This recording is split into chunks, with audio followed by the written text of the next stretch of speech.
Hi guys, this is our fourth videos and chapter 17. Today we are going to read. So in chapter 17, behind your back something is a tricky. Actually, in previous video we were reading I think chapter 17, but we haven't finished. Um, because of some reasons I think I got emergency. I think I got an urgent work, so that's why. So in this video we will cover I think chapter 17. So yeah, here it is. Behind your back, something is a ticky. Don't ask how to manage time. Ask how to manage yourself. Your time profile is nothing but a mirror showing your mental profile, your actual values and prioritizings. Look closely at how you use your hours and minutes. They reveal what you truly hold dear. If you understand the value of time when catching a flight or a train, a missed train doesn't return. When someone dies, it hits you. That time isn't it internal? It's a fragile, evaporating by the second. Yet, strangely, you see yourself as the uh, exceptions. Everything else may vanish, but not you. The train will leave, the flight will take off, the deadline will pass, but you amazing, you will remain standing forever, as if moralities doesn't apply to you. That illusion of personal timelessness is your fundamental error. You might be young today, maybe 25, maybe 35, but if life were just 3 days long, one full day is already gone. That is the stark truth. Most people don't get 100 years. In practice, it's a closer to 75 or 80. So, what remains? A vast canvas? No, just 2 days. And even they are uncertain. One is gone, two are provisional. That is what you are working with.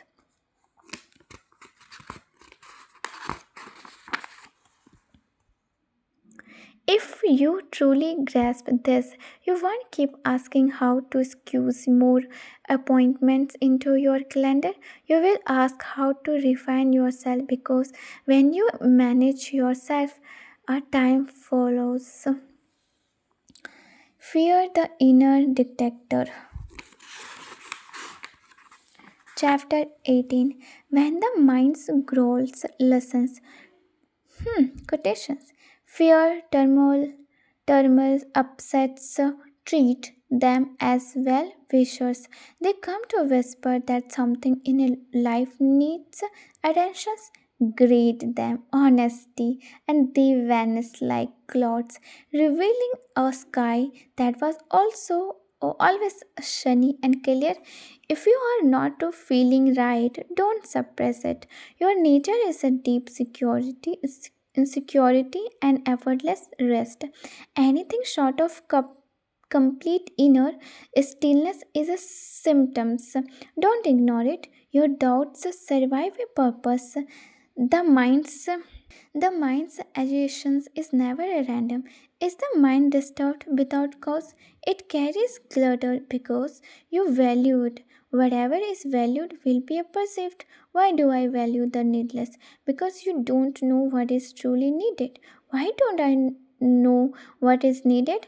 Because you have never known who you are. You have settled for a vague, borrowed ideas that you are a human being. Rarely have you asked with a seriousness what your truly true identity is. How do I ask that?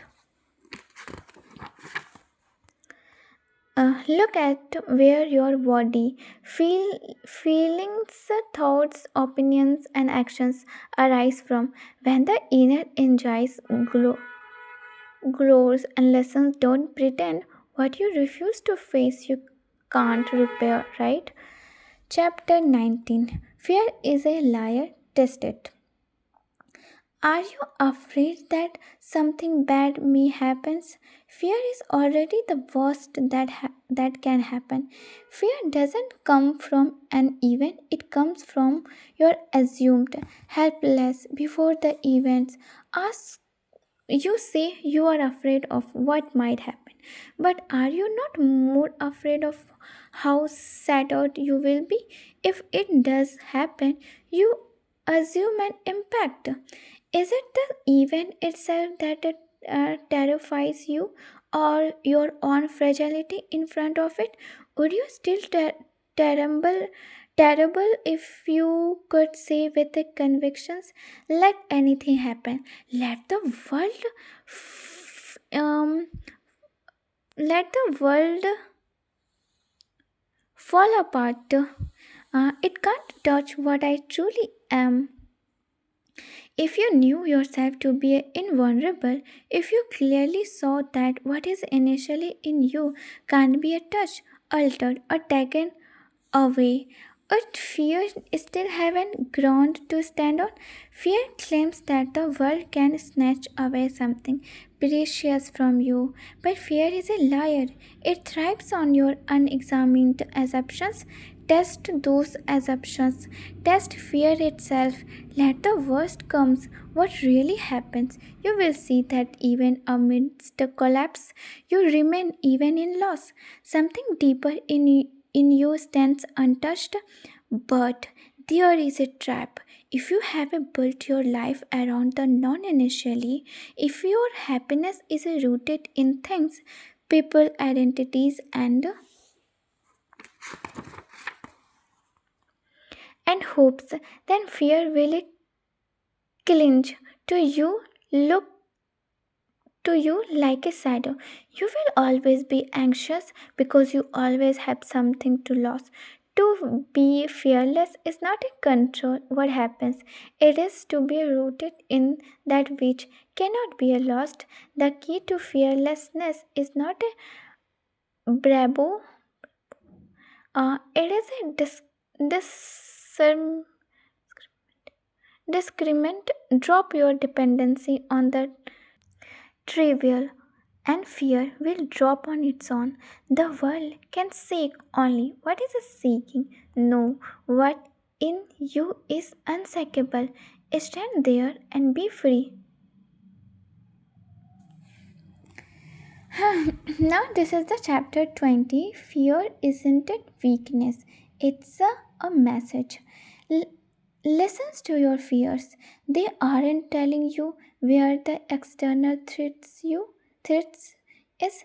They are telling you where the internal work is pending. Fear is not your enemy. It isn't it random or senseless. It comes bearing a message. Something in you is still weak, still unexamined, still falsely built. Fear exposes where you are not rooted in truth. It points to the cracks you have ignored, the borrowed structures you live by. It says here, you are not yet real. If you don't listen, you will keep imagining yourself as strong and shorted. Fear is the needed disruptions. It humbles you. Without it, the ego floats in fantasy. You will call yourself fearless, but in truth, you have gone deaf. You are not free. You are numb. Fear isn't it alert alert you to what is outside. It's a whispering about what is broken within. You fear job interviews, not because the interviews it's dangerous, but because your self-worth is tied to approval. You fear intimacy, not because love hurts, but because your identity clinging to the others. You fear rejection because you haven't yet found value within. Fear reveals this inner dependency. It shows where you are still learning on the world, still not standing on your own ground. Don't dismiss fear, use it. Let it show you what need. needs attention, what is the false, what is the fragile, what must be seen and dropped. Even the Superman you pretend to be, he severs too. And that terribly is a truth knocking. Let it in. Ask fear, what are you here to show me? You will find there is always some illusions beneath it, something awaiting to be understood and let go. Chapter 21.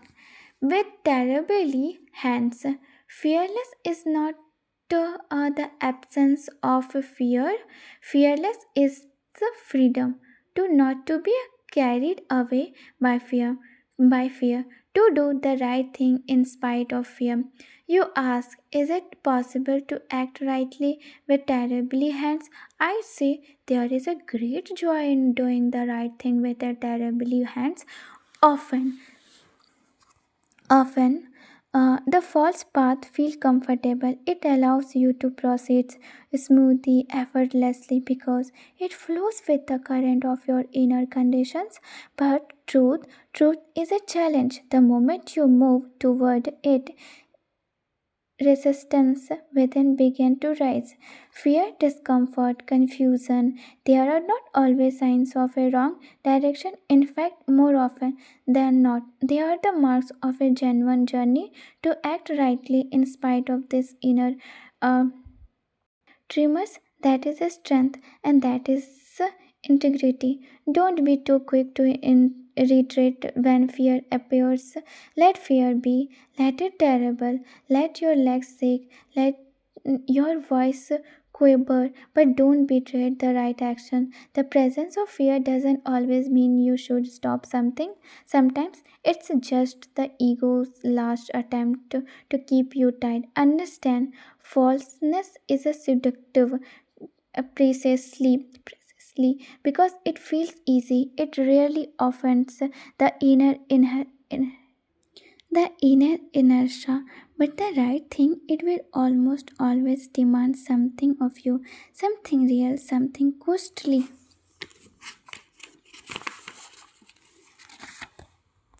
So don't drop the difficult just because it scares you, and don't hold on to the easy just because it feels safe. Comfort is no proof of rightness. More often than not, comfort is the mask of coward cowards. If you expect the path of truth to be smooth, you will be discouraged too soon. Nobody, no saint, no sage, no savior has walked the right path without stumbling. The hero myths. They drop the hero myths. They too had their sleepless nights. Joy lies not in ease, but in uprightness, not in the absence of the struggle, but in not bowing to it. So, yes, terribly hands can still do the right thing, and that is the only real victory. Chapter 22. The Courage to Walk Away. Quotation. Real courage is found in a battling yourself and knowing when to avoid unnecessarily conflicts. Choose only the right battles, and once you have chosen rightly, there can be no surrender. You don't quit a battle that matters. You don't retreat from a war that defines your being. Courage isn't it about reacting to every provocation or proving strength in every situation. True courage arises only when you confront the real enemy, your own conditioning, fears, attachment, and ego. Most problems aren't worth your energy, they are distractions in disguise. Let them pass, even if others call you weak or passive. Let them mock. Your energy is too precious. It's to be spent on the tribal. Not every battle is worth fighting. Often it is wiser to bow down or walk away, even if your silence is misunderstood, even if you aren't seen as brave. Wisdom often wears the cloak of humanities, but when the right battle presents itself, one that touches your core and demands inner transformation, and there must be no retreat even if it costs you everything you stand. That is a courage.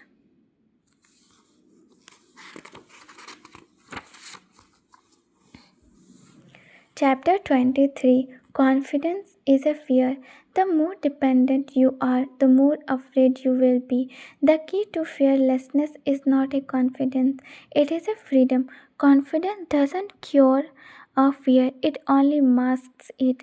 Like a pill, it offers a temporary relief but leave the disease untouched. Fear remains silently breeding underneath. Don't medicate fear, understand it. Fearlessness isn't it about standing tall with the clenched fists. It is about not needing to stand tall for anyone. When there is nothing to lose, what is there to fear? As long as your mind values what it gets from the world, approval, validations, identity, you will remain afraid. When the world lives inside you, it controls you, and when it controls you, it haunts you. You don't fear people or situation, you fear the damage they might do to your self image, your sense of worth. That is a dependency. The more occupied you are with others, what they say, how they look, what they might take, the more hollow you become within. Fear is not a weakness, it's a signal your inner space is a cluttered. uh, Fear feeds on this inner occupations, and from that fear arises the craving for confidence, not as a strength but as a disguise. The more afraid you are, the more confident you try to appear. But appearance isn't it peace, performance isn't it freedom. Confidence is not the opposite of fear, rather, it is the accompanying shadow of fear. Don't ask how to gain confidence, ask why do I even need it? When your insides are clean, when your mind is no longer a dumping ground for the world expectations you don't grab confidence confidence you don't need it. Your inner space must be your centrums. Let the world remain outside. Within there must be a silence, clarity, purity, untouched by praises or blame. Here is the mantra. Whenever you feel fear, trembling, or even hope in the presence of the others, be it a person, object, or situation. Remind yourself, I am feeling this only because I am being dependent. I need not depend, I am free. All fear arises from dependency. Don't use shallow confidence to fight deep fear. Use fear to spot dependency. That is the beginning of the end of ignorance and therefore of fear. Chapter 24. Fear never comes as a fear. There is a quotation. Your real oppressor is not the other. You are oppressed by your own inner fear, greed, insecurity, and ignorance. We keep blaming society, systems, and circumstances, but look closely. Is it really the other who binds you, or your own urge to conform, to please, to belong, to secure? Fear is when you are told you must marry to avoid loneliness in all age. You don't seek companionship, you seek insurance. Fear is when you accept a job you dislike because the perks make it look respectable. Fear is when you buy life insurance not out of understanding but because the world wants you that must be prepared for. Fear is when you marry your girlfriend because society wants the relationship legalized. Fear is when you don't marry her because society objects to caste. Fear is when you obey tradition not because it is a vice but because disobedience feels dangerous. Don't you see how fear disguises itself? It shows up as a love, duty, career, responsibility, maturity. Fear never announces itself, it hides beneath what is culturally celebrated. You follow. You follow not because you are weak, but because you have never investigated your uneasiness. You feel something is off, yet you silence that inner discomfort. You call it compromises, you call it adulthood, but that uneasiness is your clue. Don't dismiss it. It is scared. It is the whisper of truth, telling you something is a false, something isn't it yours. Pay attention, not reactions, not rationalization, just attention. Attention will reveal how fear and greed have quietly taken over. While you keep blaming others, the real ruler sides inside your own mind, your family, your boss, your religious, your government. None of them have the power to truly oppress you unless fear within you is already cooperating with them, and fear within doesn't scream, it seduces, it smiles, it pretends to care, it tells you to be safe, to play along, to not make trouble. Name it, expose it, refuse to bow before it. The real revolution does not begin on the street, it begins in the mirror. Chapter 25. The next step is enough. True action doesn't flow from ambition, it flows from inner clarity. It doesn't need maps, just the next right step. We often deceive ourselves because on convenience, rest in excuses, and wrap ourselves in the illusions that we are already try hard enough. But the truth is a solving. We don't challenge ourselves enough, we don't stretch to the brink, we don't ruthless use our tragically limited fleeting resources, yet we sit hoping and praying for a miracle, for some divine helping hand to descend and rescue us. It won't. And that is the most liberating news. No help is coming because none is needed, even in a confusing and fear. You already have enough in to take the next step. You are not helpless, you are just outrageous your responsibility. The path is valid. You don't see the pick, you don't know what lies beyond the bend, but who does? Nobody is ever given the full map. What you are given always is the power to take the next right step, and that is all that's ever required. Take that step with intensity and full hearted commitment. Life doesn't ask for perfections or omniscience, it asks for just one honest step into the unknown, aligned with the right. What comes after that? That is none of your business. Truth does not reveal itself to the idle thinker or the anxious planner. It reveals itself only to the one who walks toward it without guaranteeing. It reveals itself often not as a something to achieve or something to go toward, but as a something to yourself. Liberate yourself from. Forget your goals. They are usually just conditions, desires of the ego. Instead, ask what is the right actions now. Let the caution um, pierce you. Let that be your compass. You don't need more time, you don't need more resources, you need more honesty. Take the next step. That alone is your redemptions. What after the next? We said that it's not our business to ask.